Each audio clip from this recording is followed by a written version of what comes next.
Olá pessoal, sejam bem-vindos mais uma vez no canal SOS Supervisores.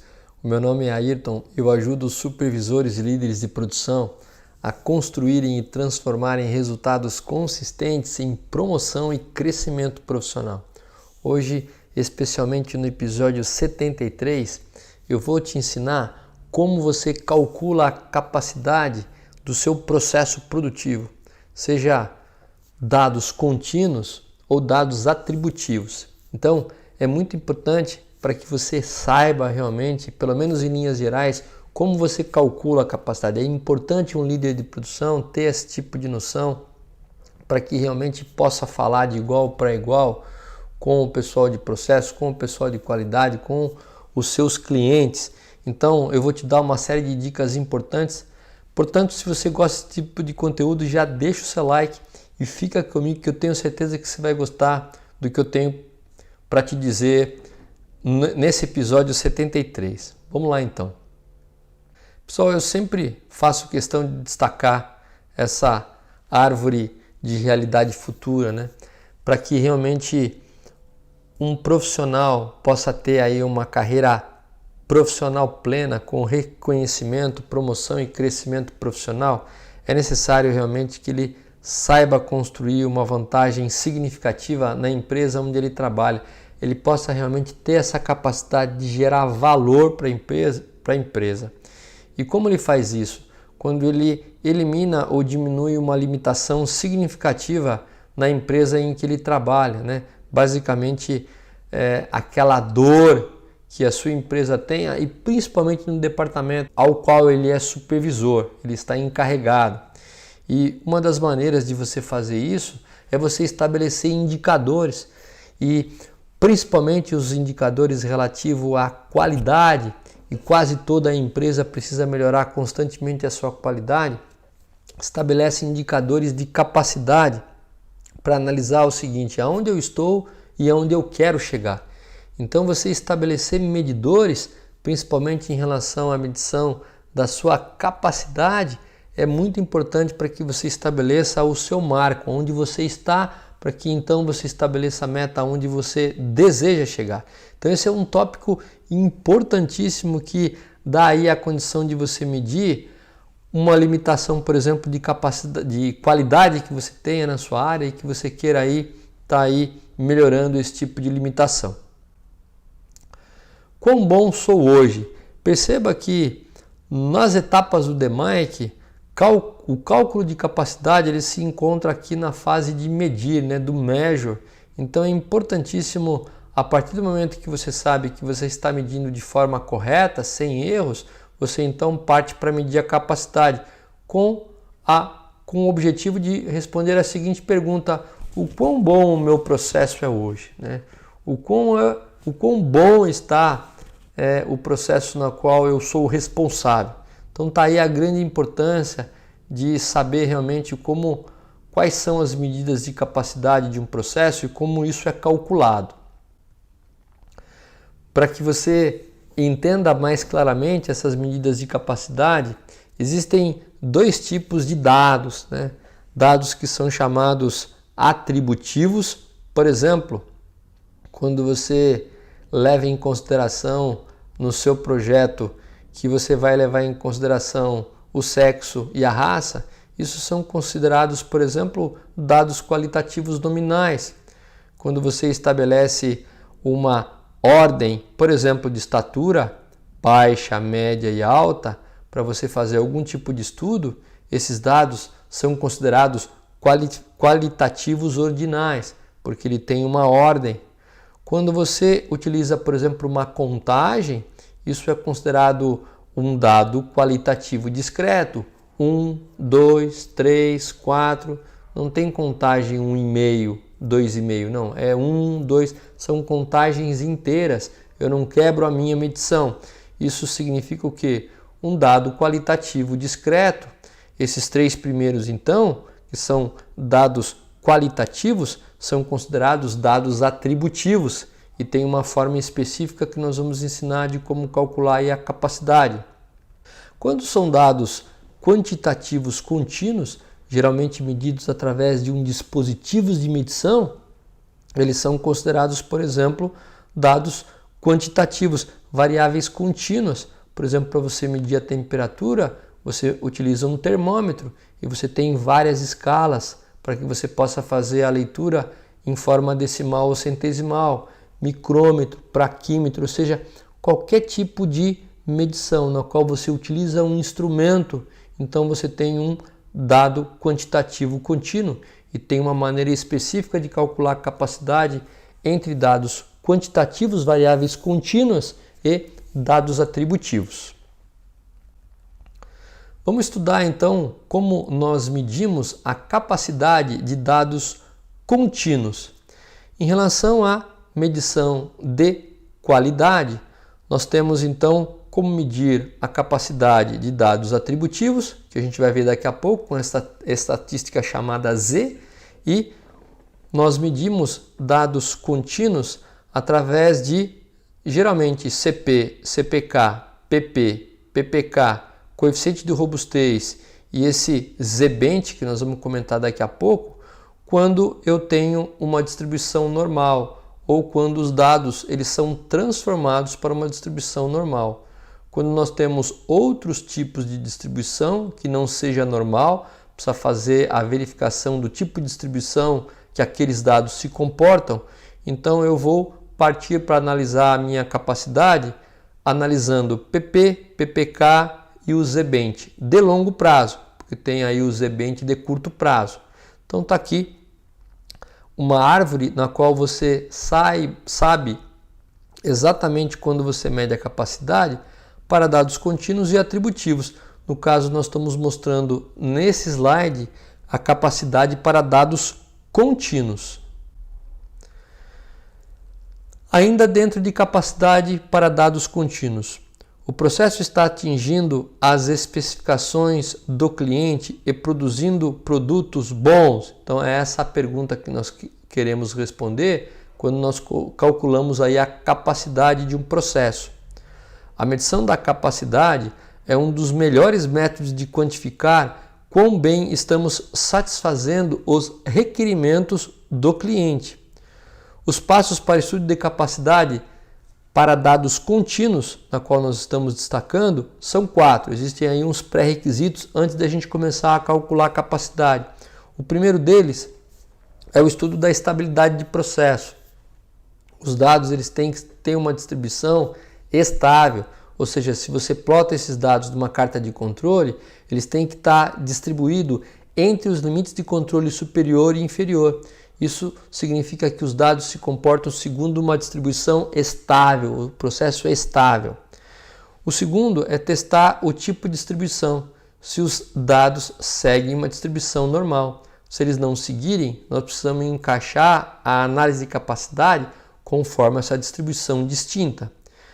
Uma vez que os dados são estáveis e a distribuição dos dados são normais, então eu posso medir a capacidade, que é através das estatísticas de CP, CPK, PP e PPK e o coeficiente de robustez.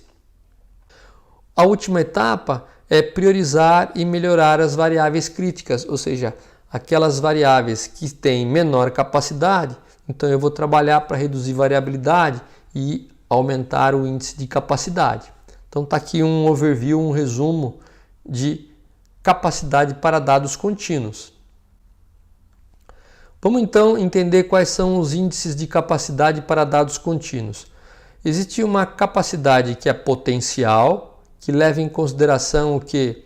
Os desvios padrões de curto prazo da amostra, e uma capacidade global, que é o PP e PPK. O curto é o CP e CPK. Qual a diferença entre eles? O desvio padrão, que é utilizado para calcular essas estatísticas, uma é de curto prazo, nós vamos explicar o que é curto prazo e o que é o longo prazo, ok? Então, as estatísticas de capacidade potencial é CP e CPK e de capacidade global PP e PPK. Diferença entre elas, mais uma vez, utilização do tipo de desvio padrão, de curto e de longo prazo. O que são os desvios padrões de curto prazo? Imagine que você vai fazer 20 coletas no processo. Você vai coletar 20 vezes a amostra num processo a cada meia hora. E em cada coleta de dados, você vai pegar aí 5 amostras. Então, 5 vezes 20 subgrupos dão 100. Então, digamos mais uma vez que você tem 20 subgrupos e cada subgrupo é coletado a cada meia hora. E em cada subgrupo você pega uma amostra de 5 peças.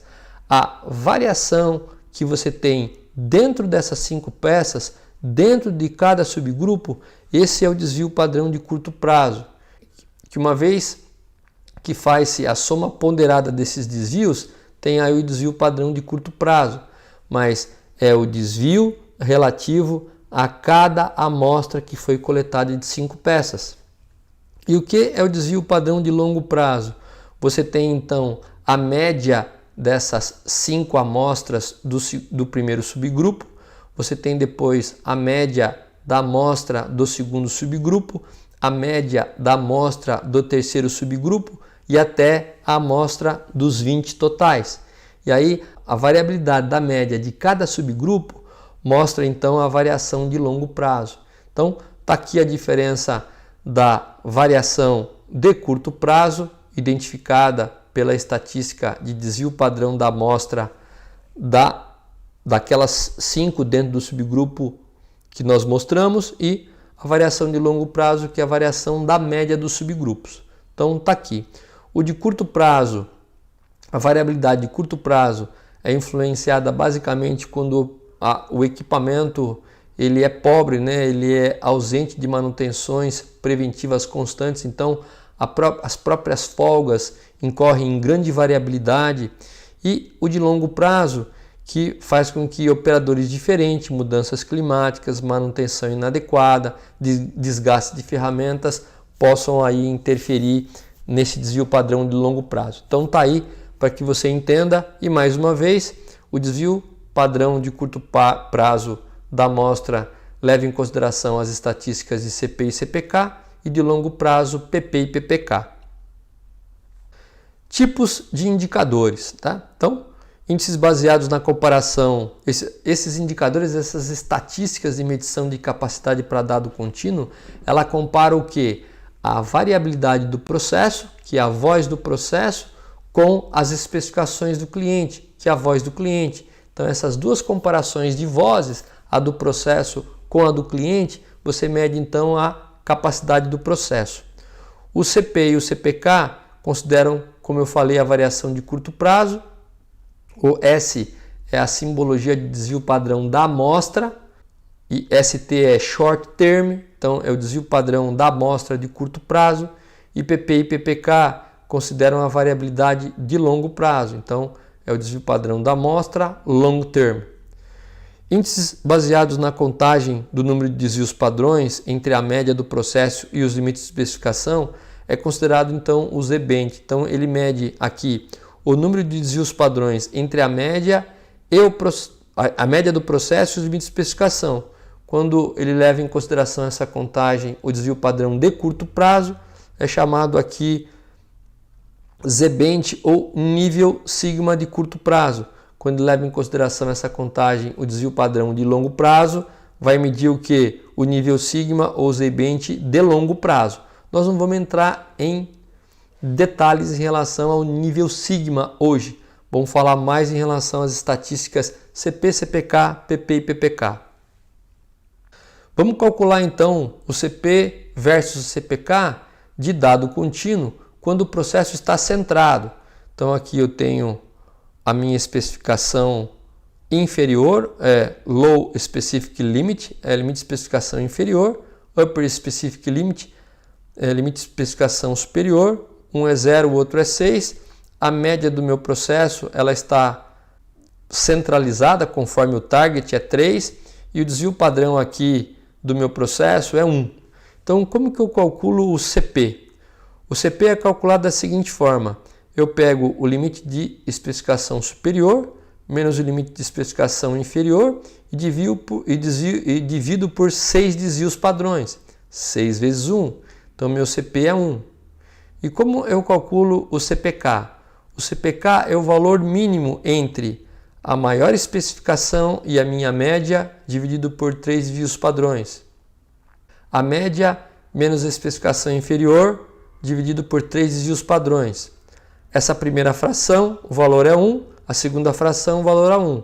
O mínimo dos dois é 1 mesmo. Então, quando o processo está centrado, o CP é igualzinho ao CPK, ok? Vamos ver agora quando um processo não está centrado. Quando o processo não está centrado, o CP não muda nada, porque não leva em consideração a média do processo. Já o CPK é o valor mínimo entre a especificação superior e a média do meu processo.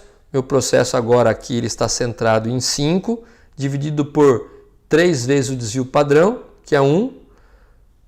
E a outra fração é a minha média, 5, menos a especificação inferior, que é 0, dividido por 3 desvios padrões. A primeira fração, 0,33. A segunda, 1,67. Eu vou pegar o valor menor entre elas. Qual é o valor menor entre elas? 0,33. Portanto, o CPK aqui é 0,33. Então, você pode ver que ele pode chegar até CP1. Em função da falta de centralização, ele está com 0,33. Portanto, se eu corrigir o meu processo para o centro, eu vou chegar num valor igual a 1, que é a capacidade potencial. Quanto é bom em relação a essas estatísticas?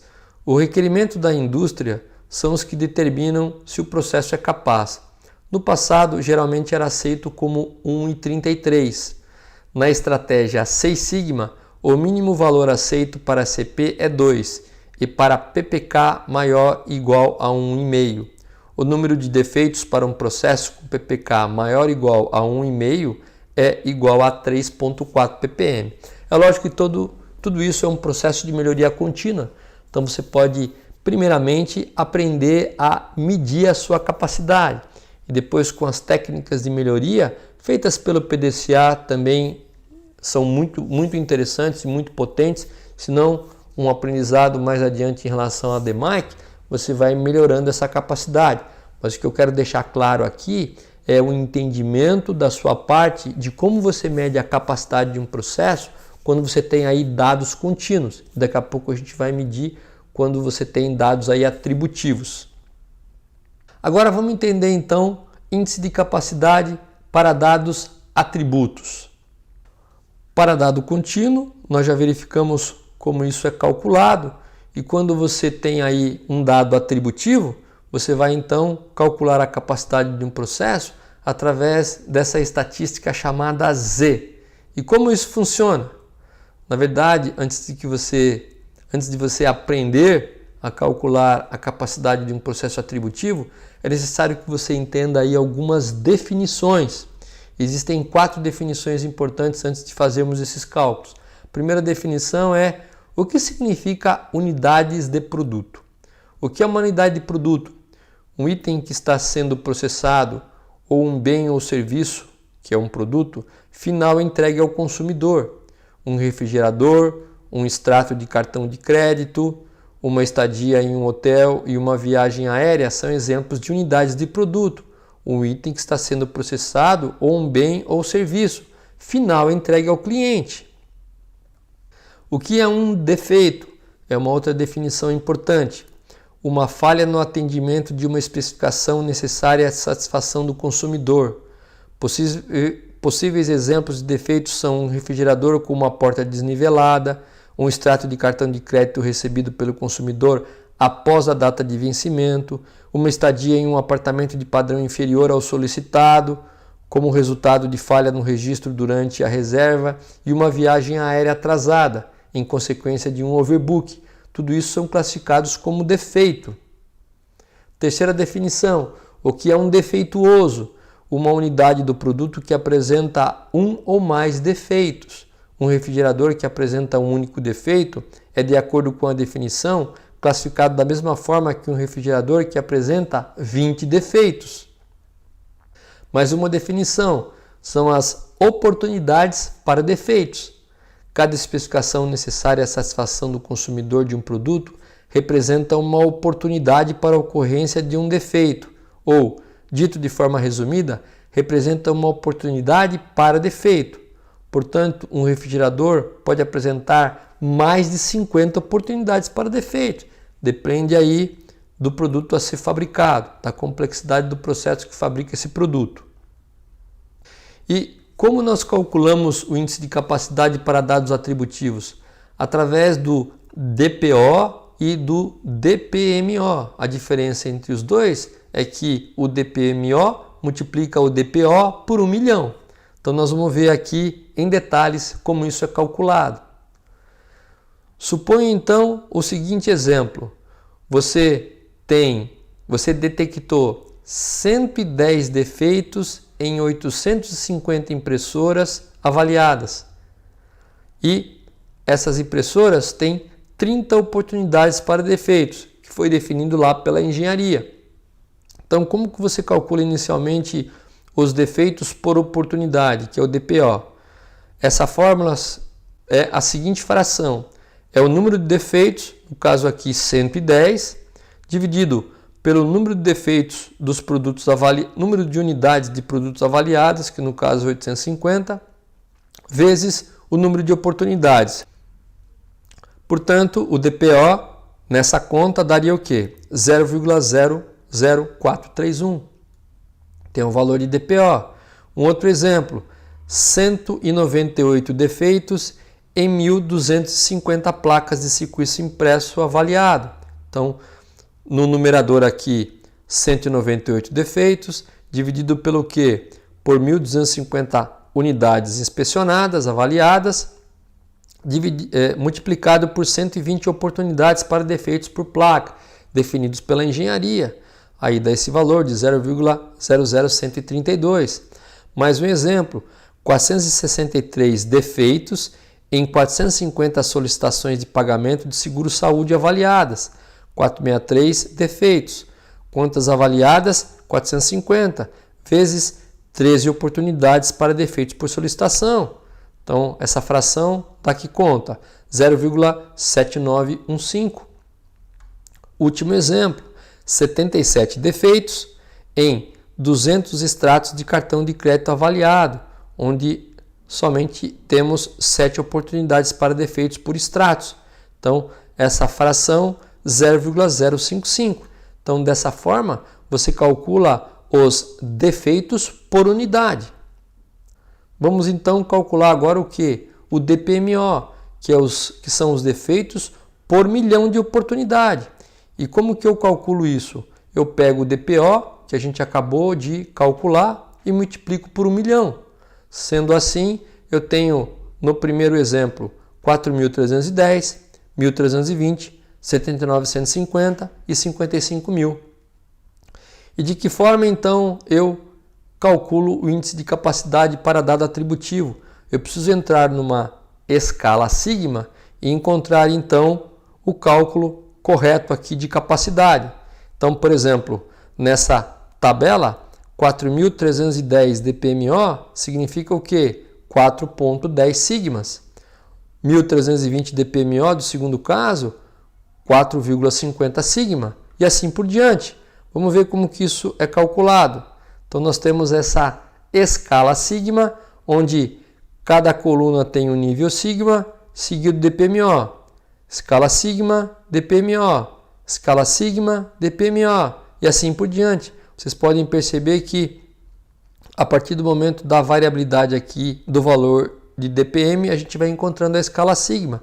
Por exemplo, para o DPMO de 4.310, se eu for aqui nessa coluna, eu posso fazer a interpolação entre um valor de 4.661 e 4.024 e então achar a escala sigma. No caso aqui ele aproximou para maior, 4,10. O segundo exemplo, eu tenho 1.320. Se eu entrar entre esses dois valores de DPMO, eu posso fazer a interpolação e achar o valor de sigma. Mesma coisa é a segunda situação. Com 79.150, posso encontrar o valor interpolado entre esses dois valores. No caso aqui também ele considerou o maior valor de sigma. E a mesma coisa para 55.000 DPMO, com 3,10 sigma. Então, esse valor sigma significa o quê? A capacidade de um processo que tem aí um fator, um dado atributivo.